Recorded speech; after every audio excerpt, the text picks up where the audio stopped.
دوستانو ډیره افسوسناکه کیسه ده چې په یو کور کې څلور مړې کړې دي هغه قاتل گرفتار سو نو راځئ چې په دې ویډیو کې ګرده کیسه وګورو ډیره افسوسناکه کیسه ده څلور مړه روشو په یو کور کې چې په هغې کې د کور مالک دی د هغه کور والا ده یو یې زوی دی زلمی تقریبا د 22-23 سال او یو یې اوښې دی هغه په دې کور کې ویشتې شوي دي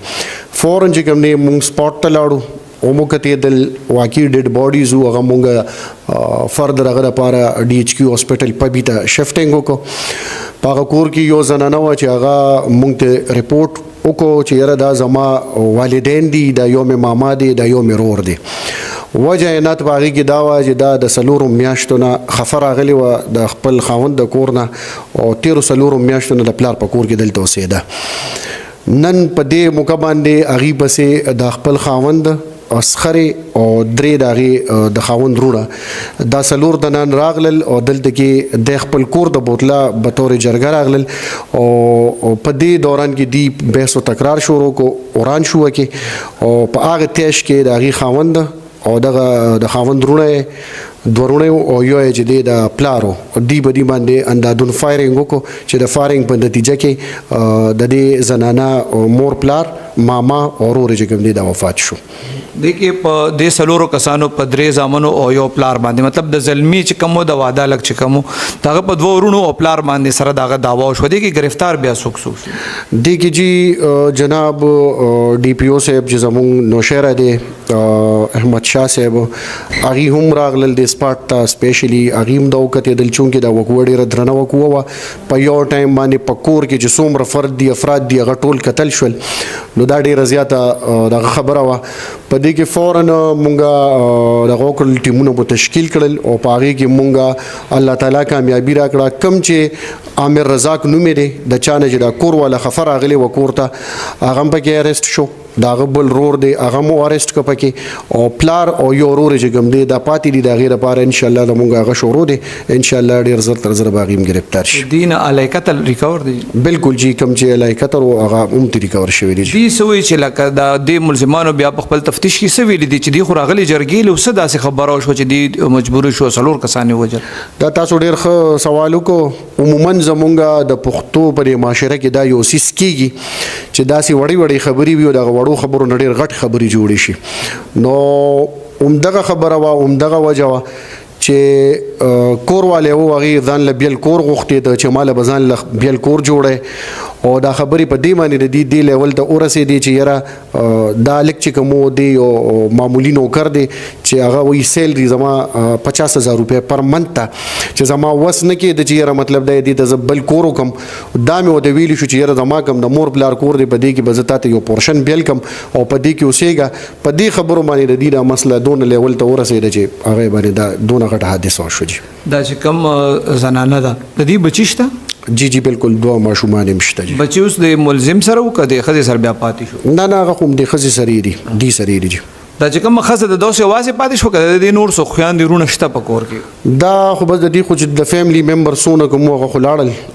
د دې یو کشر رور دی لږ عمر یې تقریبا 9th کلاس کې سبق وایي او یو دا زنانه پاتې شو جی ملزمان څه وایي چې په دې خیال تلي و چې خامخا بلته ډزې نو ملزم خو اوبیسلی تاسو ته پته ده چې یاره مطلب دا یې کله ګیر شي خو بیا ځان انوسنټ حسابوي خو دي چې باموسل تلل خو په دې نیت تلو چې یاره خو خبره جوړه شو خو ډېره ښه ده خو جوړه نه شو بس دا کار به پکې کوو بیا تاسو خو مختلف تاڼو کې ایس ایچ او ډي ایس پي پاتې شوې تاسو له خو هم روزانه زه وایم چې دونه مسلې راځي چې خلکو همدا مسلې وي چې هر څوک خپلې خور لور دپاره بیل کور غواړي او د خاوند بیا وس نه کېږي دا مسلې هسې حل صحیح تاسو له دا مسلې راځي صحیح دا خو ډېرې مسلې راځي د دې لپاره مونږ دلته کې ډي آر سی چې کوم د ډسپیوز ریزولیشن کونسل زمونږ په هر تحصیل کې دا موجود دی په دې کې مونږ خلکو ته دا وایو چې یاره دا کومې وړې وړې مسلې دي دا ګریلو مسلې دي چې دا حل شي او دا پولیس هم پکې لګیا یي مونږ خپل هم پکې لګیو د دې لپاره جرګې مارې کې کوو په علاقه کې چې کوم زمونږ سره داسې د علاقې مشرانی کوم جرګې ممبرانی هغې ته مونږ وایو چې په دې کې انوالمنټ کوئ او دا قسم دا مسلې حل کوئ خو زما چې کوم هغه دی نو دا داسې ده چې دا یو غلط خبره ده او دې لیول دا چونکې دوه کورونه وي دوه خاندانونه وي دا دی له خپل پکاري چې یاره دا دی خپل دا مسلې حل کی په دې کې نه پولیس انوالو شي په دې کې نه کلی جرګه انوالو شي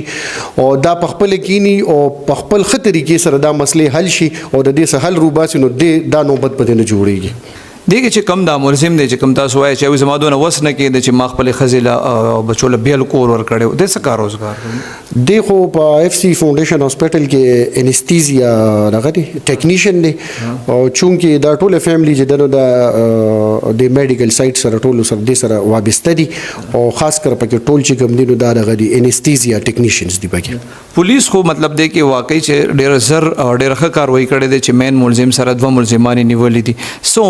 امید شته چې کوم باقي ملزمان دی وکړه پورې گرفتار شي ان شاء الله ان قریب ډیر زر باغم گرفتار شي ان شاء الله پراپر انصاف په ملاويږي د کورنۍ ته او ظلم یې کړی دی او ان شاء الله مونږ د پولیس په سایډ باندې به ان شاء الله دې کې څه کمی به شي نه دی کې چې کوم زنانه پاتې شو دغه خټوله فیملی مړه شو دی کې بیا عدالتي پروسس کې د دې طرف نه څه کمی د سراتلی شي نو فرض کورا شي داسې کمی ځکه زنانه ذات ته आवाज پاتې شو نو د دې کې بیا ملزمانو ته د سزا چانس شي اس کمی به پکې ناراضي کیس مونږ پراپر صحیح طریقې سره د مونږ د افسرانو بالام دا غوډي هدایت انسټرکشن دي چې رده کې بالکل هیڅ کمی به شي رانه شي د پولیس په پاړ به کې څه کمی نه وي او نور هغه هم دغه کلی اوسیدونکو د غي فیملی شته نور بقایا فیملی شته ان شاء الله غي سره مونږ رابطه کوو غي هم پراپر دا کیس پل پرسو کوي او دا مونږ کامیابو د سزا اړخته به بوزي ان شاء الله زموږ د پښتنو پر ډیرو کورونو کې دا مسلې دي به حیثیت پولیس افسر تاسو د خلکو ته څه پیغام ورکوي چې د داسې مسلو حل څه پکار دی نو دا خو د سیری چې څنګه تاسو ته پته ده کې سر به یو دا مونږ هم چونکې دا فیلډ دی عموما دا قسم خبرې اترې به کې راځي خو تاسو په تر باندې د ټولو پښتنو ته د ټولو معاشري ته زما دا یو ریکوست درخواست مې دی وته چې په کوم کورونو کې دا قسم خبرې اترې راځي نو مهرباني کوئ د جوش نکار ماخله د هوش نکار اخله او په هر کور کې سناسه مشران داسې موجود وي چې دغه مشرانو قدر او کې عزت او کې او غي ته کې خپل مسله وته کېږي دي او د جذباتو نه کار ماخله او دا مسلې چې کوم دي په خپل کورونو کې په طریقه سره ختموي او حکم د زمونږ خوياندې دي زنانه دي اغي دم دا ریکوست ته چې یاره گزاره پکار ده ځکه چې یو کور کې یو سړی دی او هغه نوکر پیشه دی یا سو روزګار کوي نو هغه ډیماند نه دی کول پکار چې هغه نشي پوره کولی او بیا دی لیول ته خبره رسیدو دا بیا د افسوس خبره دی ګرانو مرګرو د یو کور نه د سلورو کسانو قتل واقعي چې ډیره زیات افسوسناک خبره ده پولیس په دې کیس کې خپل کار کړی دی څنګه چې دوه ملزمان گرفتار کړ امید دی چې داسې بنور دواړه ملزمان هم گرفتار کی